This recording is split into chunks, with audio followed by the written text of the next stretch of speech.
كلكينو لقيب صدايا إذن كنا دعي بوب أياد دحل جوكتا كلكينو لقيب صدايا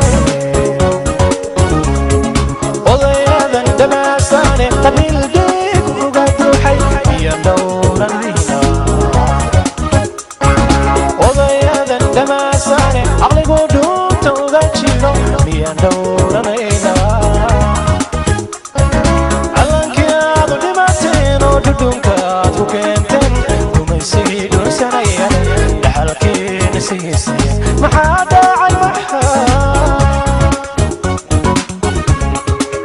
بسم الله الرحمن الرحيم. السلام عليكم ورحمة الله وبركاته. مركلة تاخيرتا ودنا قداوانا يساي وحانو سوقارني وقتيادي هانيدين سو تميجرني برنامج كيدا لنيارada ee toddobaadlaha anagoo barnaamijka nagu talagalnay hadba wixii dhalinyarta fikirkooga iyo aragtidooda ay qabaan inay ku soo bandhigaan haday tahay xagga aqoonta haday tahay xagga ciyaaraha iyo haday tahay xagga horumarka dhinacyo kasta oo ay bulsho ka horumarto oo ay kaalin kasta ay dhalinyartu ay ku leeyihiin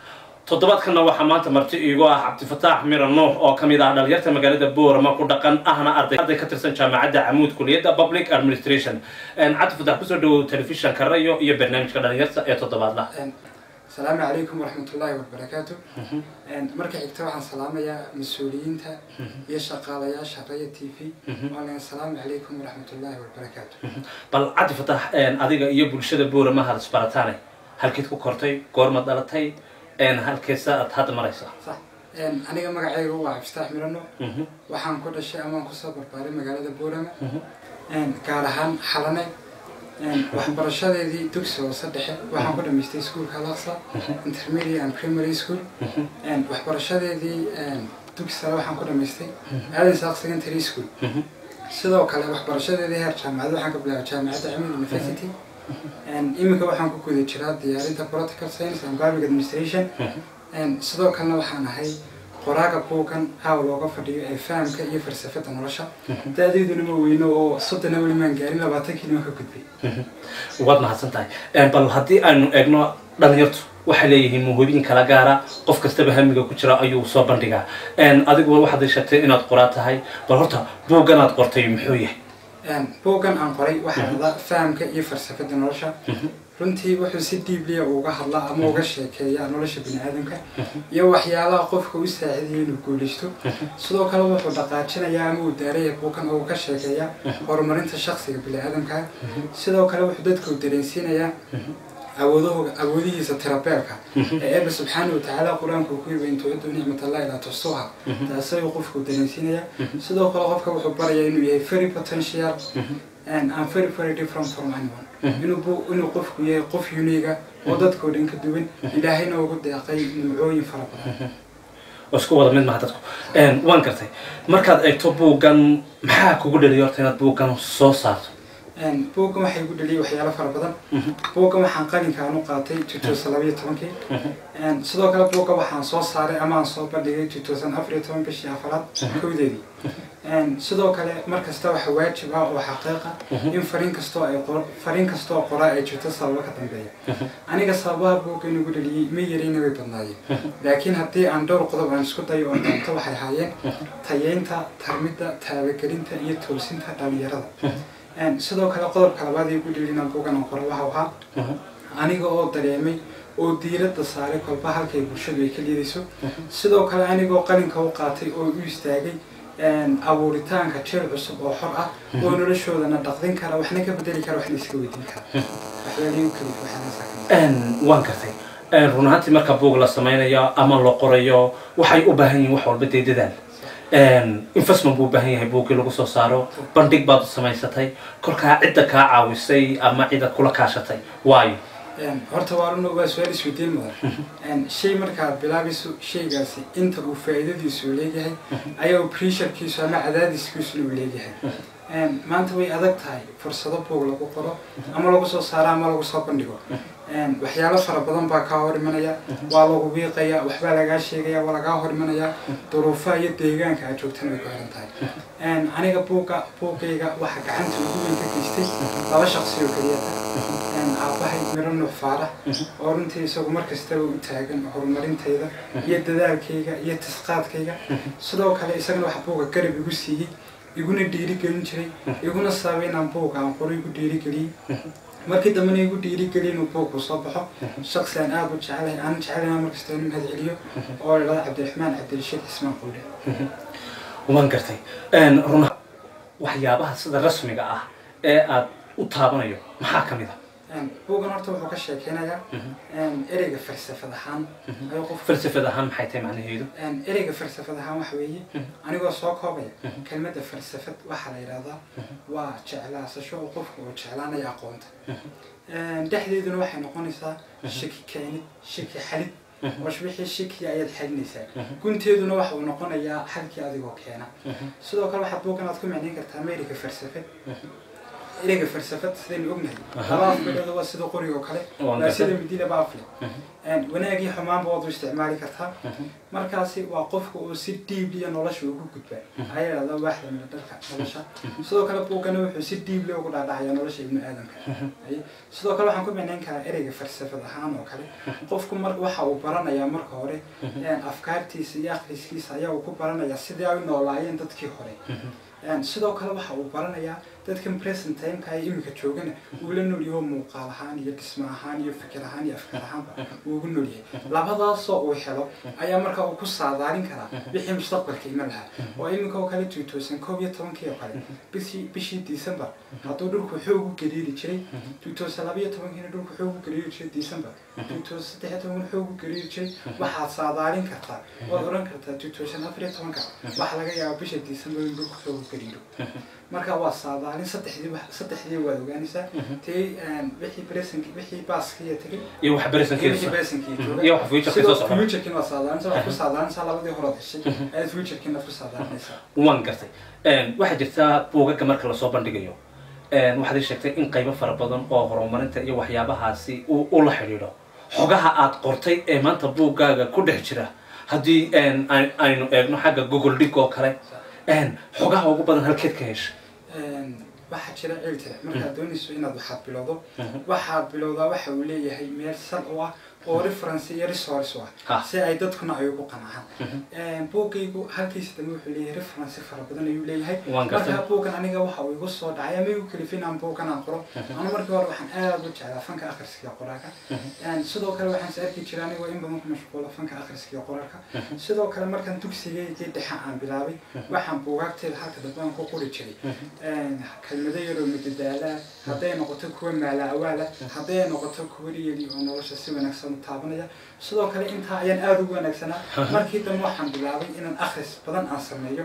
adigu 5 sano maan seexan ilaa habeen aan buug aan barkado ama aan buug aan akhriyo sidoo kale intaa markaan isku helay ayaan isku qanciyay inaan buug aan qori karo way jireen maqaalo fara badan oo qoray oo laakiin buuggan ku jirin oo buug isaga gooni ka markaan ka maqaaladeedii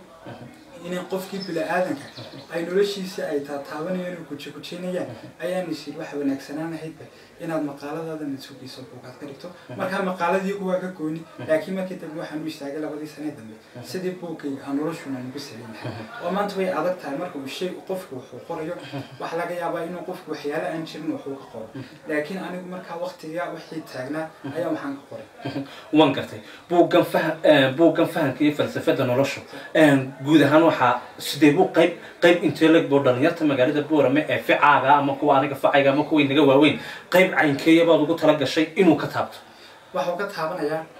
qofka ibnu aadamka waxa uu barayaa qaybo fara badan buu barayaa sidoo kale qofku waxa uu barayaa meesha uu ku wanaagsan yahay iyo meesha uu ku xun yahay waxa uu ku xoog yahay waxa uu ku liito waxa ka farxiyo waxa niyadjabiya waxa uu barayaa saaxiibkiisa wanaagsan ee dareenka wanaagsan isaga ku jiro sidoo kale wuxuu barayaa saaxiibkiisa xun ee dareenkan isaga ku jiro sidoo kale waxa uu barayaa qofka taageersan naftiisa ee meesha uu socdo iyo qofka ka soo jeeda saaxiibnimoodkii marka qofkii bini'aadanka inta markuu baro qofku isuu istaagaya naftiisii uu appreciate garanaya naftiisii uu bogaya marka dambe waa kan wuxuu qarwaaqsanaya awoodihii Ilaahay u siiyay markaas oo boorkii uu ka kacaya qofkii waan gartay run ahaantii guud ahaan dalkeena Soomaaliland waxaa jirta goob buugaag lagu soo bandhigo la dhahdo buug feerka Hargeysa dharara dhawid dhexdaas waan joogaan Hargeysa buuganaad soo saartay qayb ma ka ahaa buugagaasi la geeyay Hargeysa oo lagu soo bandhigay carwada bandhiga buugaga iyo dhaqanka meelahaasi lagu soo bandhigay Hargeysa laga furay وسؤال اسمه الترا بوكي وحو كجري سنة كده ستيدي بشي ستيدات تتوسنا في التمكي cod ka noole hay بشي ستيدات ستيدي تتوسنا في التمكي وحو كجري بوقتي سيدا توسكا وغا هيركالي هكيس انترناشنال بوك فير sidoo kale waan soo bandhigay maalin salaasa ayaan soo bandhigay bishii 14 saacad wixii shantii iyo barkii meelahaas ay saacad wixii uu ka qayb galay oo carwada buugaagtii la geeyay ku jiray oo 10 buug oo buugayga uu ka qayb galay waxa uu buugaygu noqdo maanta aan ku faanaya in islaamaantii ugu horeysayba uu noqday buugaagtii ugu jeclaysiga badneed ama ugu iibsiga badnaa sidoo kale tii markii laga yaabay ayaa la ogolaaday inaan buugayga halkan ku soo bandhigo alxamdulillah una ka qayb galay waan gartay bal haddaad si guud buugga aada noogu dalmarto waxyaabaha uu taabanayo ee bulshada dhalinyarta ama dadka qaarkood ina daawanaya aada uga faa'iidayso maxaa ka mid a inoo soo taataaban qaybo ka mid a buugga buugga haddaan maanta aan tiraado falanqey ama faaleed waxaa laga yaabaa inuu muddo hooy uga qaato ka sheekeyntiisu laakiin anigoo dulxuriir sameynaya buuggu waxa uu daaran yahay ama uu ka kooban yahay aduu 40 maqaal weeyaan oo gaagaaban oo isku dhex jira laakiin 40 maqaal waxa sab u ah 7 maqaal oo waaweyn ayaa uu soo hoos galaya maqaalka koobaad ama qaybta koobaad ee buuggu ka sheekeynaya horta buugga markii aan soo saaray dhalinyarada akhrisan doonta ama dadka ku dhaqmi doonta mid baan kala dardaarmay in uu shakhsiga buugga akhrinayay uu buugga xaashida labaad ama saddexaad una ka bilaabin isagoo inta koobaad ana ka bilaabin sidoo kale page koobaad markaad akhrido tusaalayaal fara badan meel buu ka bilaabmaya markaas ayaa uu qoonaya page kalaad markaad u gudubto page koobaad waxaasaad ku soo aragtay page koobaad maadaama waxaad ku soo aragtay page kana waxaasaad ku arkaysaa marka page saddexaad wax buu ka sii tilmaamaya buuggu markaa waa taxane wuxuu ku bilaabmaya halka ugu muhiimsan ee in aadan maanta uu ka dhaqaaqo oo ah kalsoonida nolosha أنه أغنيه كالسوني دون يتعب فرح من تجاري قالوا كحيو صدق كلا بوق واحد وكسر كبكبيس ميا موضوع رياضو فلية فهمك أو قفك فكر كيسي لعب صودا فكر كيسي أنا سوق بينكري ما كان تروح وكحل يا مقالك وكبي لاميو قفك يسوق كالسوني إنه نمرنا بودي إن فرصة جيسة إن مركز تبغى فوق وصار إنه صاب اللي قبل حواركم بحي أيدنتك ويدنتي سوي كوجرتو هاك كلا وقدام بيبيت كتمنا وياه قفك يلا بعب صودا درين كيسي ديلي يصير كذي سوي نكسين مركها موضوع حكومة وكالسوني ده حدي عن دور موضوع عن سوقاته موضوع كوباد وكالسوني دي كوبعين تنورشة قفك يسوي سوق الصون هذا يسوي اعتراف يسوي سقرا هذا بالكالسوني ده لبا قصة وكنت تبروك عن سوقاته أنا بقص عليهم دونا وحلا بقص عليهم حقوق نكسين واحد جبت بلي أصحابتي يكون تقال كليا هي الجاهد مساعدة هو كامني يكون تقال كي كشرا يا بير بقى الصواب حد ما كتقال بكليه بيرتي ما كي كصواب حد يركي وشمان كي بيرتي لاني أيا كوي بير تاتي ما أنت كشان يدي إسكت في نولشيني يدي هنا لواي هبلاهي أنتو دعاي أيا بيرتي وأمري بيرتي وكوي بيري هدي حيوانات كوكتشنا 1 minute أي كاجا بحيوان واحد كوكدا عني وكمان كرسين واحد لأركي اللي بحيو بس كسي بحي بيرتي ومرودي جنو سياكسون أي لأركي مركا كرسوني وقف كويسو كرسون هذا فائدة ده سيلاد هاي سيدو كله تصالح كلا تنسوقاته ما أنت هدي ما تشرارك أنك عنتي ذا هوسريكو waxaan aaminsanahay majaroorka dhibicda biyaha gacanteeda ku dhacaysa inayna gacanteeda maanta aanay waxba yeelin ee markaa waan iska qaadayaan aaminsanahay sidoo kale maanta ma aaminsanayn intaan dhagax soo qaado dhagaxii marka aan qaraaca dhagax oo jajabo laakiin waxaan aaminsanahay haddii dhagaxii haatan soo qaado aan majaroorkan hoos dhigo inuu majaroorka uu biyihii majaroorka ay daloolinayaan dhagaxii ayaan aaminsanahay markaa taasina waa mid laga ildoofay waan gartay qodobada ugu waaweyn ee waxaad sheegtay ilaa 7 qodob in buuggaagu uu salka ku hayo kuwaas oo si kala bixi doono isku wada xiriirsan qodobka labaad muxuu yahay qodobka labaad wuxuu yahay si hanka iyo himilada nolosha hiigsiga himilada nolosha ayuu jeedaa sidaynu ognahay maanta waxa dhalinyarta kala kaxeeya ama maanta dhalinyarta midna ka dhiga guuleysta midna maanta ka dhiga khasaare waa hiigsiga iyo hanashada nolosha sidaynu ognahay maanta noloshu waa halgan dheer oo xiriirsan halgan kaas oo midna uu ka mara dhaliyo midna dee uu gayaankiisii halgankiisii oo camburiyo khurtana uu ku qabto waxa jirta markaad doonaysid inaad halkankaaga maanta aad ka mara dhaliso qaacido yar oo fudud oo dejiyay oo aad kaga mara dhalin karto qaacidadaas waxay tahay qofku markuu u horeysa inuu markuu u horeysa uu fikra laba saacadood uu israadinayo inuu maxaan ku wanaagsanay anigu bulshada maxaan u soo bandhigi karaa sawir intee leegayaan bulshada aan ka qaba sawir intee leeg baan ugu soo bandhigi karaa iyo waxaan ugu qaban karaa intaa marka aad fahanteen riyadaadii aad dibsiyo wixii aad ku wanaagsaneyd ayaa marka dambe waxaad baranaysaa riyadaadii waxay ahayd ama hadafkaaga ama hiigsigaaga wuxuu ahaa ayaad baranaysaa after that waxaad samaynaysaa in riyadaadii marka aad barato riyadaadii aad ku celceliso how to become the action si ay riyadaada ay noqoto actionkaaga aad qabanaysid actionkaagii baad ku celcelinaysaa how to become a character si ay noqoto dabeecadaadii dabeecadaadii baad ku celcelinaysaa how to become a habit si ay noqoto caadadaadii habitkaagii baad ku celcelinaysaa how to become a distance si ay noqoto noloshaada halkii ugu dambeysay intaa marka aad dejiso waxaad tahay qof hiigsi nolola leh sidoo kale waxaa ku jira kelmad yar oo gaaban bahal waa shaksi bahal daaba ka kale taariikhda adduunka ay ku faanaan ummado kala duwan kala asal duwan oo madaxweynihii 16aad waddanka Mareykanka Abraham hiigsigiisii nololeed iyo waxyaalihii uu sameeyey iyo inta jeer uu khasaaray iyo markii dambe guusha halkeedii ku saleysay oo gaaray isaga haddii aan soo gudbiyo qoraalkiisa ku aadan buukan ninkani markuu ha 21 jir waxa uu ku fashilmay hawlo ganacsi oo uu waayay 22 jir markuu haana waxa uu ku guuldareystay tartan oo kala halka sharciga sidoo kale markuu ha 24 jir waxa ka fashilmay hawlo ganacsi oo dalka Canada ka sameeyay 22 jir markuu haana wuxuu waayay haweenadiisii uu noloshu u la wadaagay 27 jir markuu haana waxa ku dhacay xanuun ka soo hareeray habdhiska dareenka sidoo kale 40 jir markuu waxa uu waayay tartan oo kale aqalka sanadka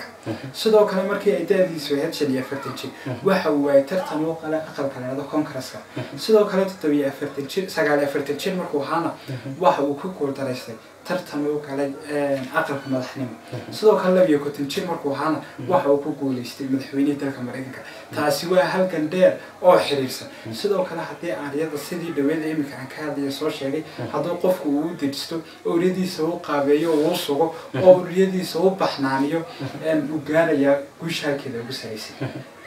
oo waakay gabayga Cabdiqani Mandela waxa nolosha wad hagi kartaa nolosha wad hanan kartaa halii wad noqon kartaa waa hadaa u haraato hadaa u hilowdo hadaa u hamoonto hadaa u raxlayso hadaa ku hawaawido waalwad gaarisa halka tirsanayso waan gartay buugaga waxaad sheegtay in madaxweynaha 16aad ee Mareykanka inuu qayb ka yahay wali shakhsiyaad bulshada Boorama ama Soomaalida oo isagu jaranjartaa soo maray oo noloshiisu inta soo badan soo kufay ka bacdina hankiisa iyo himiladiisa gaaray inaad ku qorto wali ma xustay misaa tusaale misaa dhinaca ka qiimeyn waxaan ka qiimeeyay markaan qaacidadeedaas aan soo qaatay waxa aan saldhig aan uga dhigay shakhsi ku habboon ayaan uga dhigay bandhig aan uga dhigay tixraac aan uga dhigay sidoo kale maanta dadkeena Soomaaliyeed waxa ay markastaba ay ku cawdaan oo yiraahdaan anigu guusheeda waan gaari lahaa laakiin qadarkaani qol oo markasta waxaad moodaa inay meeshii ay soo dhigtaan aniga qadarkaani qol qofku laba jeer marka uu turaado marka saddexaad waxa uu caadeysanaya inuu hawshan uu gacanta ka qaado oo yiraahdo waa liiga horeeyay waa liiga guuleystay kuma wanaagsani hawshaas aniga ma anfacayso hawsha hadaan ku guuldareystay waxa laga yaabaa hawl kale inaan helo oo sidoo kale hadii aan soo qaato wax qadarka kale dadkeenu badan waxay ku meereystaan waxa qadarka ay ugu sababay qadarku waaran oo qadarku qorayahay oo qadarka aniga iyo adiga intay daawanaysaa way aaminsan yihiin oo way huwaano way ku kalsoon yihiin laakiin qadarka waxa la qoray maantii uurkooyada aad ku jirtay daan doontaa ayaa qadarka la qoray sidoo kale adigu waxa tahay adigu qadarkaaga ma bedelaysid oo maanta qalinkii wax lagu qoray waa la dalacay walaaqayna خلاص والله wax la qoraya imika ma jiraan laakiin adigu waxa tahay shakhsiga sababa qadarkiisa ayaa tahay oo maanta dana ka fadhiyo inaad qadarkaygi waa qoran ana qadarkaygi ma taxadiliyo laakiin maanta qadarkaygi waxyaalihi yaqoona anigu waxaan haynkiisa sababay furaawaxay ama wanaajinaya ma kharibay banahay su'aashayna hadan soo raacno qof Soomaaliya buugan ma ku saraysay oo tusaale ma soo qaadatay ها وأنا أسوقاتي أو واحد كل شيء بقى شخصيات فرقدان أو نلاش بهذا بقى كالي هدي أنا قطة الصومالي يا هدي أنا قطة بدي تد أتشاني بقى أفكار الصومالي عنكو أفترسن أنا سلاني ما عنكو أفترسن تاسيو ندونينين قف كمان ما تقول ديان كرتا أو واحد كذا ديان كرتا نلاش إنتي ده نحسن هذا كذا ديان كرتا أديكو أمسين دي تادي أديكو أمسين مبدأي هذا نقف كي أنت ونحسن هذا كذا ديان كرتا هدي أنا قطة مركز هذا هدي نقطة مركز حساب بنيجسو هدي نقطة مركز كبدا دياريسو هدي نقطة مركز سمها وبح كلام عاديسو قف كي تقول ديان كرتا لكن شخصيات أنا نقصي حساب بوكي مجتو لكن شخصيات أي حنتي وكله نقول شلون بوكي وان قرتي هدي أنا دبوا كسر نقلنا بوجن قلتيس أو بندقي سيدي باي نقولنا برهبين كي أتصور بندقي سي ترين كابو عين كيبوها حبين كان صوب اللي كنت واحد وها حبين هذا نفرح سنة لكن فرحتي إذا سميهين بدنا نكون بريشر كذا واحد كذا فرحته ما كذا شيء كان لا واحد بيشرب ولا لا happiness هي بريشر happiness واحد مدة يعني بريشر أي كيل اللي يدته أي مدة مركز نقول عن بوق عن صوب اللي وها وحيالها يريا إنه رشيد فرحت كذي أيوها وحنا نقول هاي هم يجي كتروسن يا أركتد الدين يا وحيالها فرح بدل ما أنت أرتشيني هدول هذا ما قبته مركب بوق وحنا وحيالها يريا إنه رشيد فرحت كذي وان قرتي بوق ما بوق قوم بعد عد فتح صوص هتم صبوقة كلات حتى فرحة كويسة واحد جرتا بوق إمك عظيم وان دمي دوان واحد تشيني هدول هذا بعد أن كيو بوق هذا سامي جاهل كعنت عن كويا أو يسمونه تحير أو معصية أي كجرتا بوقا منصدا صوبو منصدا وبام قدق المقال حان شن كبي أما شن مقال يا وقال يا بوقاس نسأل إن شاء الله دوام مقالنا مقاطعين كيو يسوونه صبح تونا كل بوقا واحد شكل سامي جاهل هذا سامي محوك هذا يا ولسويتين كرا محقق أقونتو كهذا يا محقق جناسيو كهذا يا محقق سبورتس كهذا يا محقق دنيتو سامي جاي كرايتو كهذا يا حقو كهذا مسح حق سياسة ده كهذا يا بوق وحو كهذا يا مر بقول سامي جاي وحيلان سوقت واحد كمده waxaan arkay dadkii oo ka bayloofayba iyadii iyo hankii wanaagsan ka bayloofay sidoo kale buuq waxyaalaha uu kunta buuqaas ugu sii dhaadhacayay waa riyada ayuu ka sheekeynaya iyo barashada uu qofku naftiisa iyo noloshiisa uu baran lahaa iyo deegaankii ku xirna marka waxaan dadka aan kala dardaarmay dadka aan ka waaninayo qankeyga ku tusaaleynayo ayaaba siyaasadda waan gartay marka loo yimaado xaggan horumarka dhalinyarta waxaa jirta ururo ay ka mid yihiin Sanda iyo Jimciyatu Diirul Khayr iyo ururkan Ayre oo ah saddexda urur inta ugu badan bulshada waxtar iyo waxqabad fiican ku soo kordhiya kolka ururadaasi ama ururo kale oo magaalada Boorama ka jiro qaybaad ka tahay ma jirtaa لي مجبته أورمانتا عن كتير سنة يا ما عن كتير سنة عن قيبان كاهي ما نشعل إن أورمانتا عن قيبان كنخلو أو من بران كنخلو لكن وحي سامح وعي وقت جاي سامح وعي وحنا مثلا هي وقت جاي إن بدنا نقول بيه وحاخس وحقرال يودك برشة وحصابا ليه مركا وحي على حسب يجري إن أورم أنه وحي على حيلة أورم إن من بران كنخلو بتكورن بندقية لأن يرتاي كوكلانتو baraha ugu badan ee dhalinyartu waxay ku soo bandhigaan aqoontooda ama qof buu qoray ama qof sidaadoo kale gabayo soo dhiga ama buuga soo bandhigaanay adiga qaybahaas oo kulanadaas oo kale ma ka qayb qaadataa sidii dhalinyartan kaalinta iyo horumarka ay higsanayaan ama ha isku shaki bixiyaan ama ha isku xog wareystaan bandhigyadaas ma ka qayb gashaa ha waan ka qayb galaa oo waxyaalaha maanta aan ugu jecelahay waxa kamid ah bandhig sidoo kale maanta qofka ibnu aadamka ilaahay waxa uu siiyay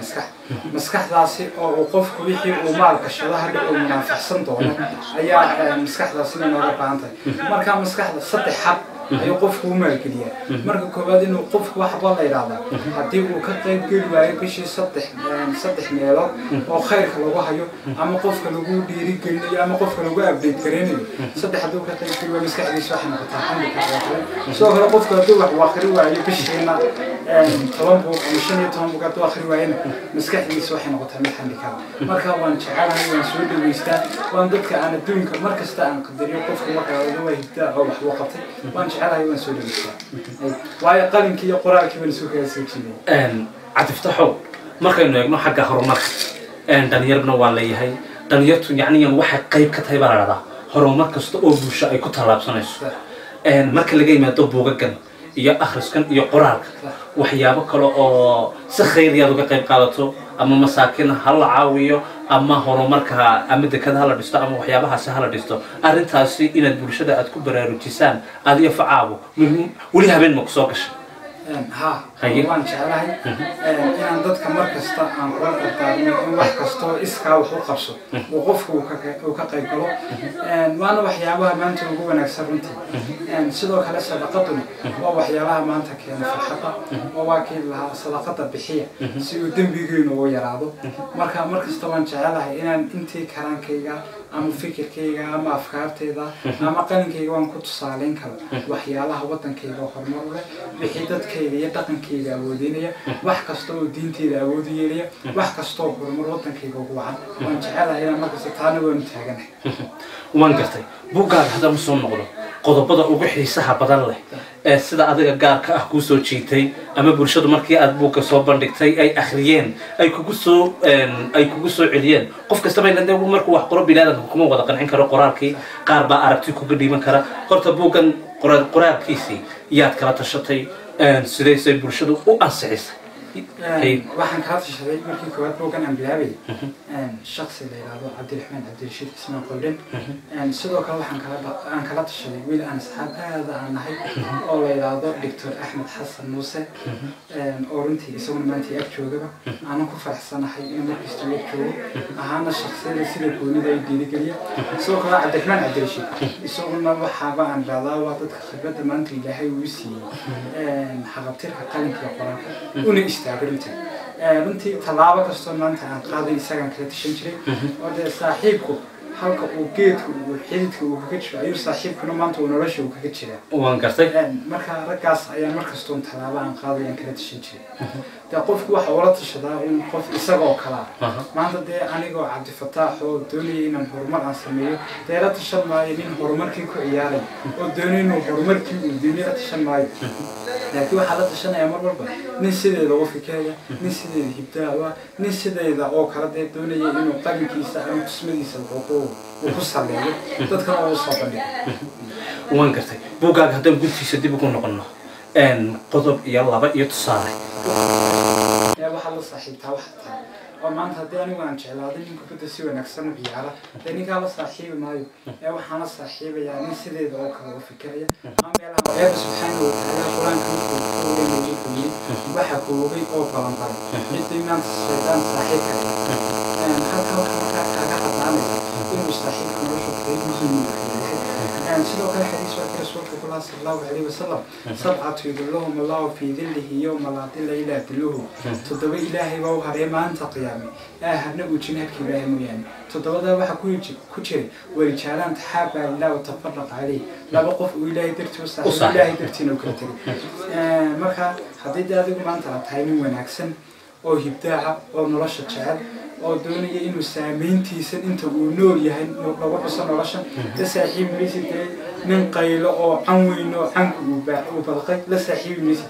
sidoo kale maanta haddii aad tahay gabadh wanaagsan oo sugan oo saafiya oo dee kuwii nebigu u duceeyaya dee la saaxiibi maysid mid badeecadda qurqurisa la saaxiibi maysid oo taas weligeedba may dhicin sidoo kale ilaahay qur-aanka kariimka wuxuu ku yiri wadayibuuna wadayibaat wadayibaati wadayibuun ragga wanaagsan waxaan u diyaarinay dumar wanaagsan dumar wanaagsanna waxaan u diyaarinay rag wanaagsan anigoo halkaa kasii aan la qaadayo dhici mayso in gabadh wanaagsan oo saafiya oo sugan oo xijaabka xirata oo salaadeeda xifdiday oo ilaahayga taqaana oo aan shahaado aan ku heshan ka daba sheekaynta PhD naanu haysan dee ka tawarmitaanka dadka inay heshan nin xun oo dee nolosheeda bahdila oo nolosheeda ciidow iyo calooliyo ku leh taas ma naba dhici mayso sidoo kale haddii maanta aad tahay wiil yaqaana dee luuqluuq qalitaanka iyo waxyaabaha aan la sheegi karin haddii maanta aad tahayna dee waxaad heliyin qof lamid ah haddaba waxa jira adiguna maanta haddii aad tahay dee nin mudqaamo oo can weyn oo markasta dee jaal iyo madadaaliyo waxyaabaha jecel dee la saaxiibi maysid maanta cidda aad jeceshahay masaajkaad ku aragtay ama horumarka samaynaysa dadku maanta waxa ay ku wareeraan noloshooduna maanta ay u khalkhashaa waqtigooduna uu kaga lumaa naftooduna ay u ciiltantaa oo ay yidhaahdaan anu maanta saaxiib wanaagsan ma haysto ma haysta aniga maanta saaxiib la farxa ma haysta saaxiib maanta aniga dhiirigeliya maanta ma haysta anigu saaxiib wanaaga iigu hoyliya xumaantana iiga heliya ma haysto taasina waa waxyaalaha marka aynu deenagu shakhsi ahaan bulsho ahaan da-daan aynu leegnahay waxaan isdaadaa waa cunsurka keliyaata naga maarmayna aynu raadaadino ama aynu baadigoobno weeyaan saaxiib qof kasta markaasuu yidhahdaa qof kastaa wuu iberinayaa qof kasta wuu ibahdilayaa qof kasta wuu niyad jebinayaa qof kasta halka dambe wuu iga qaninaya ayuu marka dambe uu ka ciitama laakiin isagu intaa uu saaxiib wanaagsan uu raadinayo be good friend baa inaan ku lahaa adigu noqo saaxiib wanaagsan marka adigu aad noqoto saaxiib wanaagsan helaysaa marka saaxiib wanaagsan aad noqoto saaxiib wanaagsan adigu aad helaysaa waan gartay haddaynu eegno buuggan magaciisa iyo guud ahaan baa tirada buugeed aada soo saartay habeenkii ama aada soo bandhigtay tirada buugeed habeenkaasi kusoo bandhigtay hotelka maana gaste house sida haddaan qaldinin oon jecel ma joogine mise buug bad kusoo bandhigtay buugaagtaagaan kusoo bandhigay waxay ahayn 48 buug bay haayeen 20 buug oo ka mid yihiin xaafadiisii yaaleen oo iisii yaaleen laakiin 48 ayaa habeenkaan soo qaadnay oo kasoo qayb galay inaynu halkaa aynu ku iibino ama halkaan kusoo bandhigno alxamdulilah waan ku faanayaa inuu 48 buugba isla habeenkii way dhamaadeen waanu weynay xabadkiida tun xaafada aan la hooyino markii dambe waxaanba jeclaanayba 20 xabo oonu ugu talagalnay dalka dibadiisa inaan dirno inaan 20 xabaan soo qaadno 20 xabana waan soo qaadno meeshaan keenay 20kiina waa la qaatay marka 68 xabo ay hayeen buugaagtu waan gartay gunti iyo gabagabadii baan meelna barnaamijkeena maxaad adigu shakhsiyan maanta daynan da'yar baa tahay maxaad rajaynaysaa inaad noqoto ama maxaad jeclaan lahayd cid adeegsato yoolkooga inaad gaadho maanta heerkay maanta ay joogaan qoraa qof kastaba dee qof baa rool moraal u ah oo ku dabadaydo hoggaan u ah yaa adiga ku hoggaanood maanta ku dabadayataa qoraaladiisa waxaa jira anu shaqsiyan aad aan u jecelahay qoraaladiisa iyo maqaalada uu qoro iyo buugaagtiisa waa shaqsi la yidhahda axmed deeq masar buu joogaa waxa uu qoray 3 buug runtiina waa shaqsiga keliyaatee maanta aan ku faano maqaaladiisa iyo akhriskiisa buugaagtiisa markastana aanu yidho inaan buugaagtiisa aan akhriyo 3 buug buu leeyahay buug la yidhaahdo double fiil waayaha iyo buug la yidhahdo maan guursadeen iyo buug dhawaan soo baxo la yidhahdo maan dhashay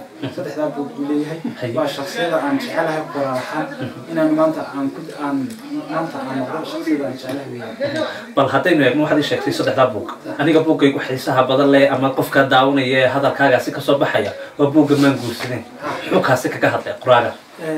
أحمد بوكا أرتو بوكا هذا يا وحياة فربضن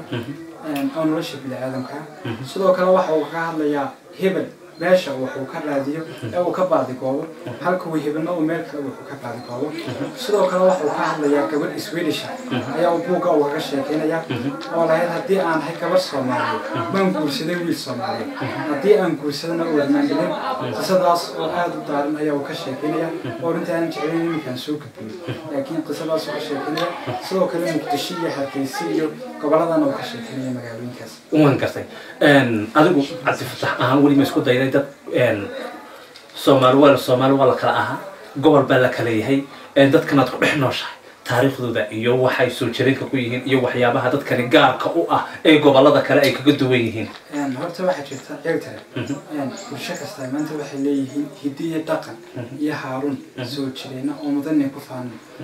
anaguna maanta ka Soomaaliha waxaan leenahay hidiyo dhaqan iyo haarun mudan ku faano aynan aaminsanahay inuu yahay dhaqankiisa ugu saxsan waan jecelahay inaan dhaqankayga aan koraan qaado waan jecelahay inaan qalinkayga aan ku tusaaleeyo dhaqankeena sooban waan jecelahay inuu markasta uu dhaqankeena uu noqdo mid aan halaabin oo noqdo mid tis qaaday horumarina adduunyaduna ay inaga eegato bahadahadana ka kale kunti iyo gabagabadii barnaamijkeena ayaynu gaarnay maxaad talo soo jeedinaysaa oo dardaaran waxaan soo jeedinayaa marka koowaad waxaan ka yar sheekeyn bal saddex mid ama laba mid ay beer qaadatay adigoo ina aadana seed u heli kartaa waxaad rabto markasta waxaad arkaysaa hebel oo ku fikiraya hadafkiisa sidoo ugu midhadhinayo adigu maanta waxaad ku heli kartaa anigii adiga iyo intayna daawanaysayo hadafkeena yariyadeena waxaynu ku heli karnaa anagoo iskala waqsana anagoo iskarana anagoo isasawirana anagoo ismahadina waa kii eeba subxaanahu wa ta'ala nabi maxamed sallallahu alayhi wasallam waa kii uu lahaa raximahullah ilaahay oo naxariisto qofka karta qiimihiisa inta uu leeyahay qiimihiisa inta uu leeyahay waxaad arkaysaa iminka dhibaatooyinka ugu faraha badan ee Soomaalida haysatay waxay ku leeyihiin adduunyada gaalaaba iska halka ay muslimiintuna ay ka leeyihiin maanta jannada yawmal jannah maanta ay leeyihiin oo waa kii eeba subxaanahu wa ta'ala suuratu maxamed uu kaga sheekeynaya oo ku lahaa waa ha tabardarnaanina hana isliidanina iniga cid kasta ka sageeya ilaahayna uu idin jecel marka dadka daawanay waxaan ku lahaa adigu ha isku arkin inaad tahay qof liita adigu ha isku arkin inaad tahay kii wax loo yeerinaha adigu noqon kii wax yeerinaha intaas ayaan iyaga hanuurinaha sidoo kale waxaan bulshada daawanaysan aan kula dardaarminahay maanta nolosha aynu taaganahay waa saman aakhir waqtigu kooban yahay safar dheer baanu galaynaa hadduu la helaado sahayadna waynu haysanaa صحيح نسيب حسنا صحيح أنا نسيب حسنا sidoo kalena waxaynu bal ilaalina waqtigeena ha noqdo mid mira dhala sidoo kale hadii aan dib aan yar jilaa waqtiga oo kii buugayga ku jiraya maanta eeba subxaanahu wa ta'ala wuxuu siiyay waqtigaas oo ilaahay nagu ilaaliyo maanta qiyaamana waalid weydiin doona maanta ninka guuleystaha ee hanka weyn ee meel sare intuu qabsado qaniinay kama waqti badna ninka maanta nolosha ka dhacay kama waqti badna madaxweynuhuna maanta kama waqti badna ninka shacabkiisa kama waqti badna ninka dheeri maanta kama waqti badna ninka gaaban ninka casi maanta kama waqti gaaban ninka madow sidoo kale maanta ilaahay wuxuu siiyay 24 saacadood sidoo kale wuxuu siiyay 1440 minute hal minute maanta hadii uu ka qasalo ama hal minute maanta aad buliso ugu bedeli maayo maanta qiyaamna halka minute uu ku marxaati ka doona akhyaarteeda qiimaha iyo qayaha badalow barnaamijkeena dhalinyarta ee toddobaadla ahaa intaas ayaan ku soo gabagabeynayaa tan intaan ku kulmi doono barnaamijka xiga waxaan u mahadcelinayaa martida barnaamijkan Cabdifataax Miro oo isagoo gala qayb qaatay barnaamijka sidoo kale waxaan mahadin gaar iska leh Cawaale Cabdi Cumar oo xagga kamarada inoo joogay guud ahaan baahda Raya TV iyo Axmed Diiri xilkar waxaan idinku dhaafaynaa sidaas iyo nabadgelyo dhalinyarada maanta idoohanay warmoogay wixii dhacay ma ogideen dhalinyarada maanta idoohanay warmoogay wixii dhacay ma ogideen idinkuna dhaciya buuq ayaa dhaxal la joogtaa kulkiinoo la qaybsadeen idinkuna dhaciya boob ayaa dhaxal la joogtaa kulkiinoo la qaybsaday odayadan dhamaasaane qabiil geed uga duuxay iyo dhowranina odayadan dhamaasaane caqligu dhuunta uga jiro iyo